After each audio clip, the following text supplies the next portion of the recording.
আপনি জানেন না রাসূলুল্লাহ সাল্লাল্লাহু আলাইহি ওয়াসাল্লামের কাছে এসে জিবরিল বলে, ইয়া রাসূলুল্লাহ, আপনি যদি বলেন তাহলে উহুদ পাহাড়কে আমি সোনা বানিয়ে দিই।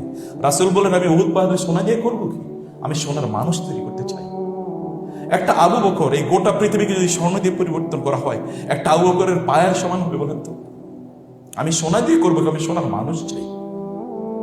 একটা ওমর রাদিয়াল্লাহু তাআলা, গোটা পৃথিবীতে যদি একটা ওমর থাকতো, তাহলে মুহূর্তের মধ্যে গোটা পৃথিবী আবার শান্তিতে পরিপূর্ণ হয়ে যেত। একটা খালিদ ইবনে ওয়ালিদ থাকলে, মুসলমানরা চারিদিকে এরকম মার খায়? ইম্পসিবল। গাজাতে মুসলমানরা মার খাবে আর খালিদ ইবনে ওয়ালিদরা বসে থাকবে। আপনি মনে করছেন এরকম কি একজন দুইজন তিনি নির্মাণ করেছেন? এরকম হাজার হাজার নির্মাণ করেছেন, তিনি তৈরি করেছেন। এমনকি তিনি তৈরি করেছেন এতটুকুই না, তার যে ইন্সপায়ারেশন, তিনি যে ধাক্কা দিয়েছেন, ধাক্কা, আপনার পেন্ডুলিয়াম তো বুঝেন, দোলনা, দোলনাকে ধাক্কা দেওয়ার পরেও কিন্তু দোলনা কি এরপর আপনি বন্ধ, কিন্তু দোলনা কিন্তু বন্ধ থাকে না, কিন্তু দুলতে থাকে। তিনি যে ধাক্কা দিয়েছেন মানব সভ্যতাকে, এখনো এই যে মানিকগঞ্জ মেডিকেল কলেজের আজকে সিরা কনফারেন্স কিন্তু ধাক্কার ফসল। 1500 বছর পরে আপনি ধাক্কা অনুভব করছেন। Can you imagine it?